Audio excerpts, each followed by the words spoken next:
ရှင်2019 ခုနှစ်မတ်လ14ရက်အင်္ဂါနေ့ Arvision မြန်မာပိုင်းသတင်းအစီအစဉ်စတင်နေပါပြီရှင်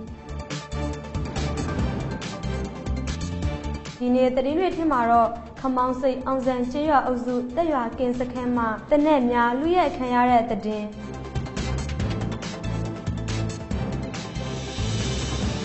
လောင်တုံဖုန်ကြီးကျောင်းတွင်အခြေစိုက်ကြသည့်စခန်းမှာထွက်ပြေးသွားသည့်စစ်သားတို့ကိုပြန်လည်ဖမ်းဆီးရမိခဲ့တဲ့သတင်းဘူးတီတောင်မိချောင်းစေကျေးရွာမှာဒေသခံတို့ကအယောင်ဝေသမားများထံမှဆက်ကျေးသူဖွေငွေကောက်ခင်လျက်ရှိတဲ့သတင်းစားတဲ့သတင်းတွေကိုတင်ဆက်ပေးသွားမှာဖြစ်ပါတယ်ရှင်။ကျမတီတာထွန်းပါ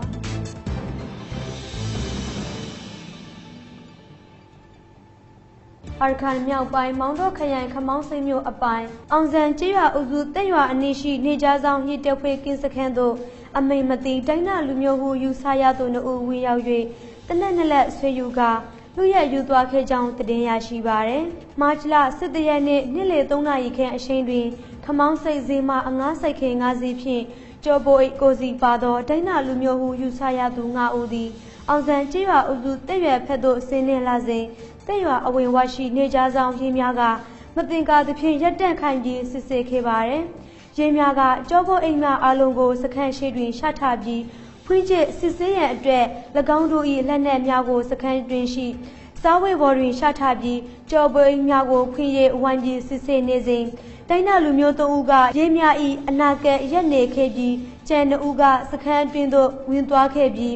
တနက်များဆွေးယူ၍မိုးပေါ်ထောင်ပြစ်ခတ်ခဲ့သည့်အခါစခန်းမှုအပါဝင်ရေးတက်သားများအလုံးထွက်ပြေးသွားခဲ့ပါသည်ထို့နောက်၎င်းတို့9ဦးသည်တနက်များဖြင့်မိုးပေါ်သို့ပြစ်ဖောက်၍အနောက်ဘက်ရှိဝေလာတောင်တန်းထွေသို့ဝင်ရောက်သွားခဲ့ကြောင်းဒေသခံများကပြောပါရယ်မာချလ12ရက်နေ့တွင်မိုင်းတိုင်း40နှစ်အနေရှိလူရယူသွားခဲ့သည့်လက်နက်2လောက်ကိုပြန်လည်ရရှိခဲ့ကြောင်းလေနိုင်ငံတော်အတိုင်ပင်ခံယုံ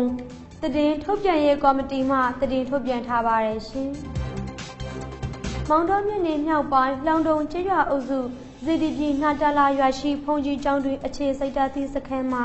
စစ်သား2ဦးထွက်ပြေးသွားခဲ့ရာပြန်လည်ဖမ်းဆီးရမိခဲ့ကြောင်းသတင်းရရှိပါရယ်။မောင်တော်မြို့နယ်မြောက်ပိုင်းလောင်တုံကျေးရွာအုပ်စုဇီဒီပြည်နာတလာရွာရှိဖုန်ကြီးကျောင်းတွင်အခြေစိုက်သည့်စခန်းမှာစစ်သား2ဦးသည်မာချလ17ရက်နေ့ညနေ3နာရီအချိန်တွင်ယူနီဖောင်းများဝတ်ဆင်လျက်တနက်များကိုင်းဆောင်က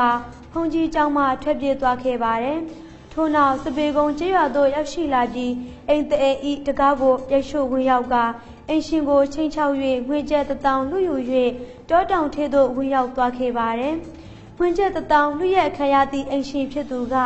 ကျေးရွာအုပ်ချုပ်ရေးမှုကိုတိုင်တန်ခဲ့ရာကျေးရွာအုပ်ချုပ်ရေးမှုကဇေဒီပြည်ဖုန်ကြီးကျောင်းရှိစစ်သားများကိုဖုံးဆက်အကြောင်းကြားခဲ့ပြီးနောက်စစ်သားများလာရောက်၍ထွက်ပြေးသွားခဲ့သည့်စစ်သား2ဦးကိုရှာဖွေခဲ့ရမတွေ့ရှိခဲ့ပေမာချလ12ရက်နေ့ညနေ4နာရီအချိန်တွင်အဆိုပါထွက်ပြေးသွားခဲ့သည့်စစ်သား2ဦးကိုငါးစကျူကျေးရွာ၏အရှိဖက်ရှိကာစိန်တောင်တန်းထိပ်တွင်ဖမ်းဆီးရမိခဲ့ကြောင်းဒေသခံများကပြောပါရရှင်။ဘူးသီးတောင်မြို့နယ်မြောက်ပိုင်းမိချောင်းစေကျေးရွာမှဒေသခံ2ဦးသည်တရင်ငါတင်မှကိုယ်စလေရယူထားသည်ဟုဆိုကလမ်းမြပေါ်မှဖြတ်တန်းသွားလာသည့်အယောင်ဝေသမားများထံမှ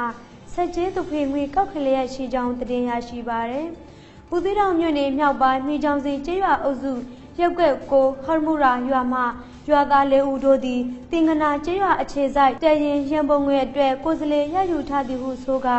တင်ကနာမိချောင်းစေတရဝူမိချောင်းစေအုတ်တောင်မိချောင်းစေလမ်းမြပေါ်မှဖြတ်တန်းသွားလာသည့်ဆင်းရဲသောအယောင်ဝေပြုလုပ်သူများထံမှဆက်ကြေကောက်သည့်ပမာမတရားအဖြစ်ငွေများကောက်ခင်လျက်ရှိကြောင်းဒေသခံများကပြောပါရရှင်။ကြည့်ရှုအားပေးခဲ့ကြတဲ့ Arvision ပရိသတ်များအလုံးကိုအထူးကျေးဇူးတင်ပါတယ်ရှင်။ကျမတို့ Arvision ရဲ့ရုပ်မြင်သံကြားစီစဉ်တွေကို Facebook, Twitter နဲ့ YouTube စာမျက်နှာတွေကနေတိုက်ရိုက်ကြည့်ရှုနားဆင်နိုင်ပြီဖြစ်ကြောင်းလေးအသိပေးပါတယ်ရှင်။